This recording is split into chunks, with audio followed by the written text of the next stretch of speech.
For more than 400 years, the laws of motion have been the quiet backbone of reality, shaping everything from falling apples to the movement of galaxies. Then, without warning, those laws bent. At exactly 14 UTC, the Deep Space Network's Goldstone antenna confirmed something that should not exist. A signal separation from the interstellar object known as 3IATLAS occurred with a mathematical probability of 0, not near 0, not unlikely, 0. In that moment, astronomy crossed into something else entirely. For months, 3IATLAS had behaved exactly as expected. It was tracked as a jagged, tumbling mass of ancient rock, drifting through the solar system under the predictable influence of the sun's gravity. Every calculation matched, every model held. Then the object didn't fragment the way comets do. It didn't explode into dust or flare with gas. Instead, it opened. From within the rocky shell emerged a perfectly smooth metallic sphere weighing an estimated 400,000 tons. No debris followed, no vapor plume, no heat bloom. The object accelerated instantly, silently, and cleanly. At that point, it stopped being a comet and became something else. What scientists were observing was not geology or astrophysics. It was technology. The scale of the contradiction was staggering. The sphere was roughly the size of a small house, yet its mass rivaled that of a supertanker. At the same time, it maneuvered with a precision more commonly associated with subatomic particles. Classical mechanics offered no explanation. Newton's first law states that an object in motion remains in motion unless acted upon by an external force. No such force was detected. Data from the James Webb Space Telescope confirmed the anomaly. As the sphere separated from 3IATLAS, there was no thermal signature. The NIRCam instrument measured the surface temperature at near absolute zero, colder than surrounding space. Any friction-based separation should have generated heat. This did not. The absence of thermal energy suggested a frictionless deployment mechanism, possibly magnetic or quantum in nature, capable of masking energy loss entirely. At 14:15 UTC, the situation escalated. Telemetry from the Jet Propulsion Laboratory showed the sphere increasing its velocity from 34 kilometers per second to 46 kilometers per second in just 18 seconds. No known propulsion system can do that without producing exhaust, radiation, or an infrared wake. None were observed. This left only one theoretical explanation on the table. The object was not moving through space. It was manipulating space itself. The behavior aligned with the mathematics of a warp metric, often referred to as an Alcubierre-style drive. Instead of accelerating traditionally, the sphere appeared to compress spacetime ahead of it while expanding spacetime behind it. This would allow rapid movement without inertia, friction, or heat. The object was not fighting physics. It was rewriting the conditions under which physics applied. The implications became even more unsettling minutes later. While traveling at approximately 100,000 miles per hour, the sphere executed an abrupt 180-degree course correction. There was no banking, no deceleration, no structural distortion. The forces involved should have exceeded 400 Gs, enough to destroy any known material. Even advanced composites would fail at a quarter of that stress. Radar data showed the sphere remained perfectly intact, polished to within a fraction of a millimeter.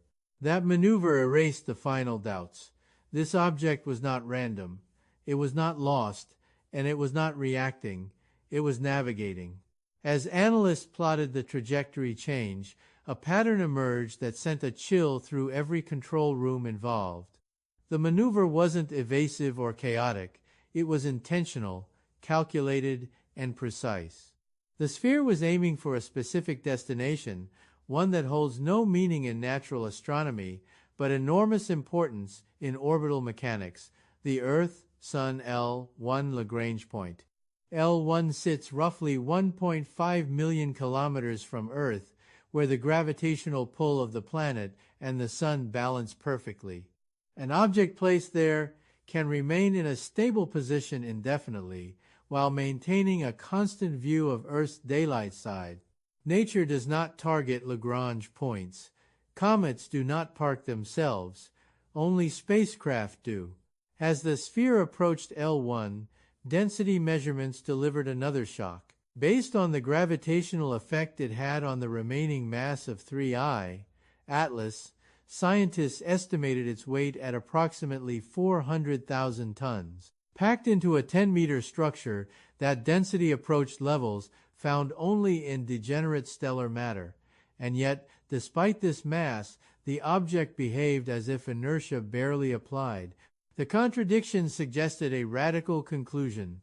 The sphere was not relying on thrust or fuel, it was generating and controlling its own gravity field. Instead of pushing against space, it was shaping spacetime around itself, effectively falling in whatever direction it chose. What observers were witnessing was not propulsion, but gravitational engineering. As the object aligned itself with L1, it locked its rotational axis with astonishing precision, pointing directly toward Earth with less than 0.04 degrees of deviation. That level of control ruled out coincidence entirely. The sphere had reached its final position, and the maneuver was complete. Attention then shifted to its composition. Spectral analysis from James Webb revealed a surface made of refined osmium, the densest naturally occurring element on the periodic table. On Earth, osmium is extraordinarily rare, usually found only in trace amounts near ancient impact sites. A 10-meter sphere of pure, polished osmium in deep space is statistically impossible under natural formation models. The object's reflectivity deepened the mystery. Typical comets reflect around 4% of incoming light. This sphere reflected nearly all of it. The albedo measured at 99.9%, indicating atomic-level surface polishing. More importantly, simulations showed that the surface was not merely reflective, it was refractive in controlled ways, bending electromagnetic radiation around itself. This explained an earlier anomaly. During its acceleration phase, the Goldstone antenna lost the object for 3 minutes. It hadn't vanished, it had cloaked itself. Radar waves were being guided around the sphere instead of bouncing back, a phenomenon predicted by transformation optics, but never observed at this scale. Then came the data that silenced the room. As the sphere settled into its L1 position, the IceCube Neutrino Observatory in Antarctica detected a focused burst of high-energy neutrinos originating from the object. Neutrinos are nearly massless particles that pass through solid matter effortlessly. They are produced in stars, nuclear reactions, and supernovae.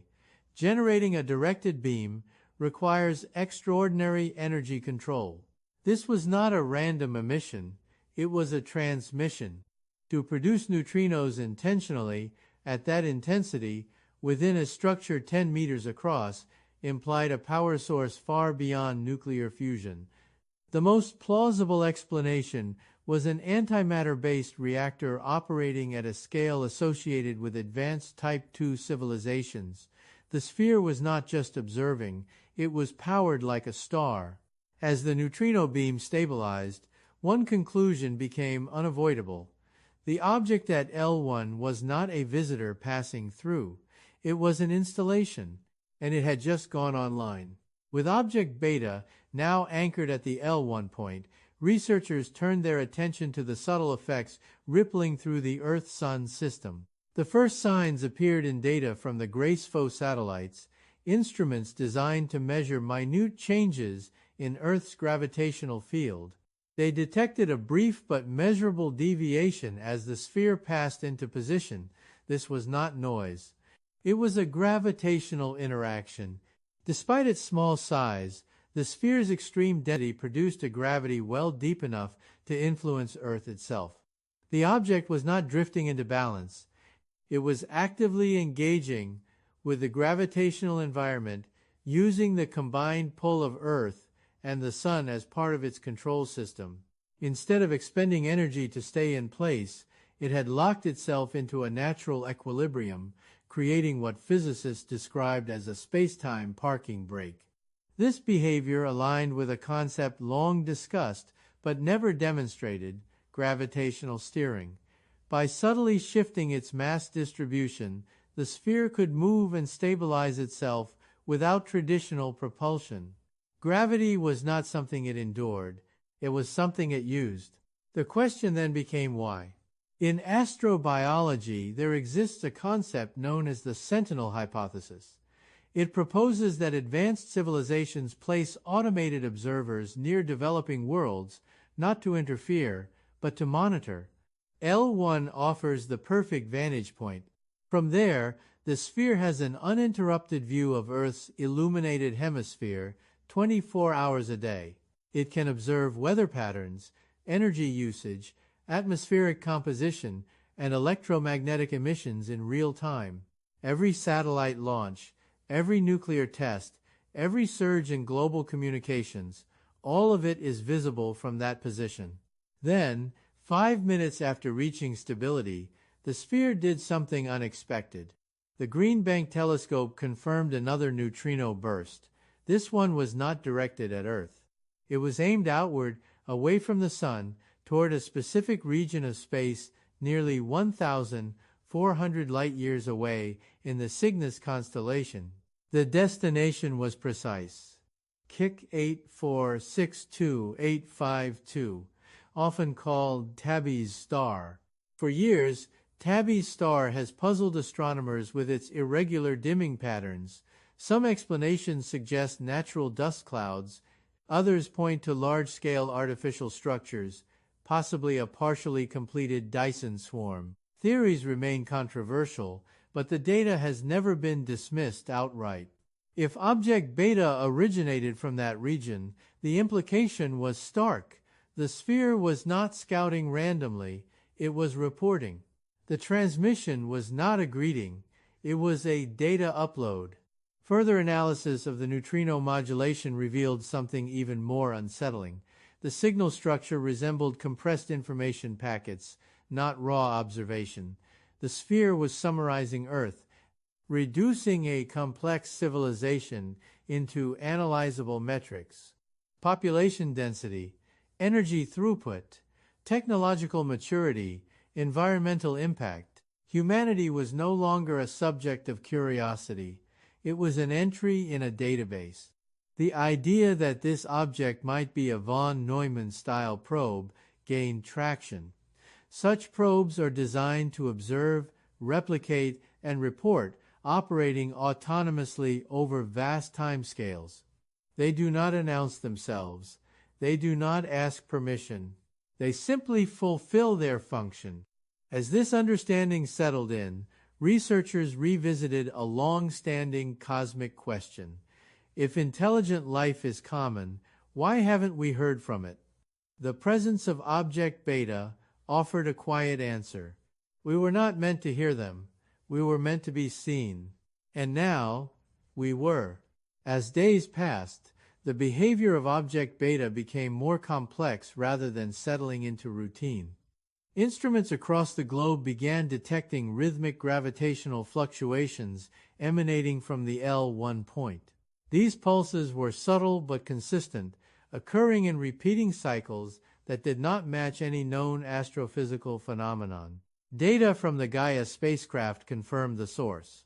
The sphere was altering its effective mass in controlled intervals, increasing and decreasing its gravitational influence without changing position. In general relativity, mass determines how space-time curves. By modulating its mass, the object was effectively sending gravitational signals. This behavior pointed toward an advanced form of communication or computation. Instead of using electromagnetic waves, which can be blocked or distorted, Gravitational modulation passes through everything. Planets, stars, and even interstellar dust cannot stop it. The sphere was using space-time itself as a medium. Some theorists propose that the Earth was being used as part of the system. By inducing resonant gravitational responses in the planet's interior, the sphere could amplify its outgoing signal, turning Earth into a passive component of a larger transmission array. If true, the planet was not just being observed, it was being utilized. This realization reframed the situation entirely. The object was not waiting for instructions, it was executing a protocol. The Fermi paradox returned to the discussion, but this time without speculation. If advanced civilizations exist, they do not reveal themselves openly. They establish oversight. They monitor emerging technological species, the way scientists observe chemical reactions, waiting to see whether stability or catastrophe emerges. From this perspective, Earth's recent history takes on new significance: rapid industrialization, nuclear weapons, climate alteration, global communication networks. Each represents a spike in detectable activity. Each marks a departure from planetary equilibrium. Object Beta did not arrive randomly. It arrived when those trends converged. The idea of a great filter gained renewed relevance. Perhaps civilizations that fail to manage their own power never reach the point where they can observe others. Perhaps those that succeed become the observers. If that is true, then Object Beta is not a threat in the traditional sense. It is a measure. Its silence is not indifference, it is assessment. Every attempt to communicate with the sphere failed. Radio transmissions went unanswered. Laser pulses produced no response. Even attempts at neutrino signaling were ignored. The object did not acknowledge Earth because it did not need to. Communication was not part of its mission. The most unsettling conclusion was also the simplest. Object Beta does not care what we think about it. It will not leave, it will not speak, and it will not intervene unless some threshold is crossed. What that threshold is remains unknown. As scientists debated scenarios, one truth became unavoidable. Humanity is no longer operating in isolation. Every action now takes place under observation by a system capable of understanding our technology, predicting our behavior, and reporting the results to a civilization far beyond our reach. The universe did not suddenly become crowded. We simply became visible. With the realization of ongoing surveillance, attention turned inward. What does it mean for a civilization to be observed without consent, without communication, and without recourse? Object Beta's presence at L1 altered not just physics, but perspective. The sphere's continued neutrino emissions confirmed that monitoring was ongoing. These were not repeated uploads of the same data. The modulation patterns evolved, suggesting updates, refinements, and long-term tracking. Earth's trajectory as a civilization was being logged in real time. Attempts to frame the object as neutral equipment began to fail. Neutral tools do not filter information. They do not prioritize signals. Object Beta was making decisions, even if those decisions were limited to observation and reporting. The fact that it did not transmit toward Earth was telling. There was no warning, no greeting, no demand. This was not contact, it was classification. In this framework, humanity occupies a position similar to an uncontacted ecosystem observed by satellites. The observers do not announce themselves to the forest. They collect data and act elsewhere. That realization carried a heavy implication. Any response, if it comes, will not be negotiated with us. It will be based on conclusions drawn beyond our influence. Earth's defenses, such as they are irrelevant. There is no weapon capable of reaching L1 with the energy required to dislodge an object that controls gravity itself. Even if there were, the attempt would be instantly detectable and almost certainly factored into whatever assessment is underway. The balance of power is not simply unequal, it is absolute. This does not mean extinction is inevitable. It means judgment, if it exists, will be impersonal, not anger, not mercy, evaluation. The silence continues not because nothing is happening, but because everything is happening elsewhere. That is the position humanity now occupies. Not at the center of its own story, but as a subject within a much larger one. Object beta remains fixed at the Earth, Sun L1 point, cold, silent, and mathematically perfect. It does not drift. It does not decay. It simply watches. The idea that the universe was quiet because it was empty no longer holds. The quiet was procedural. We were not being ignored. We were being monitored from afar until we reached a point where observation became necessary. The sphere's existence does not invalidate science. It expands it. Every law that seemed broken still holds within a broader framework we do not yet understand. Newton was not wrong. Einstein was not wrong. They were incomplete because they were written by a civilization that had not yet realized it was being observed. If a response comes, it may not arrive in ships or signals. It may arrive as constraints placed subtly on our environment, limits we do not recognize as external decisions until long after they take effect. Or it may never come at all, because observation was the only objective. Either way, the meaning is clear. Humanity has crossed a threshold. We are no longer alone in our backyard, and we are no longer unseen. The metallic sphere at L1 is now a permanent feature of our cosmic landscape, a new reference point, a reminder that intelligence existed long before us and that it may persist long after us. The universe has a memory, and now we are in it. If you want to stay informed as this story continues to unfold, understand the science behind what we're witnessing, and explore what it means for the future of humanity, make sure to subscribe, like the video, and stay with the channel because the most important discoveries are still ahead. That is where humanity now stands. Not at the center of the universe, not as its primary audience, but as a subject quietly folded into a much larger system. Object beta remains fixed at the Earth, Sun L1 point, cold, silent, and flawless. It does not drift, does not decay, and does not react to our presence. It simply watches with a precision that suggests patience measured not in years, but in centuries. The idea that the universe was silent because it was empty no longer holds. The silence was procedural.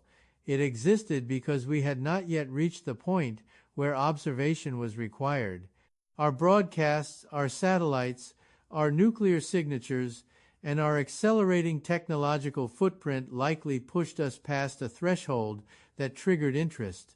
Not curiosity, not fear, but evaluation. Nothing about object beta suggests hostility, but nothing suggests reassurance either. It does not threaten because it does not need to. The imbalance of capability is so complete that intent becomes almost irrelevant. Any response from its creators, if one ever arrives, will not be shaped by our opinions, our politics, or our appeals. It will be based on data gathered dispassionately and transmitted far beyond our reach. The most unsettling realization is that this moment does not feel dramatic. There were no explosions, no broadcasts from the sky, no clear declaration. Just a quiet installation at the most strategic point near Earth, followed by silence. That alone suggests a level of confidence that eclipses anything humanity has ever known. Civilizations that fear resistance announce themselves. Civilizations that do not observe. Object beta does not invalidate physics. It expands it. Every law we rely on still holds, but only within limits we assumed were universal. Newton was correct. Einstein was correct. They were simply describing a smaller framework. written from the perspective of a civilization that had not yet realized it was being measured. If a response comes, it may not arrive as ships or messages. It may arrive as constraints, as changes in probabilities, as boundaries imposed so subtly that they feel like natural outcomes rather than external decisions. Or it may never come at all, because the purpose of the Sentinel was never interaction, only record. What matters now is not speculation about invasion or salvation, but understanding our position. We are no longer an isolated experiment. Every step forward, as a species now happens, under observation by an intelligence that mastered gravity, energy, and spacetime long before Earth produced its first radio signal. The metallic sphere at L1 has become a new constant in our sky, a fixed point that reminds us the universe is not empty, not quiet, and not unaware. The silence was never absence, it was distance. If you want to keep exploring what this discovery means, understand the science behind it, and follow where this story leads as new data emerges, make sure to subscribe to the channel, like this video, and stay with us because humanity's place in the universe has just changed, and this is only the beginning.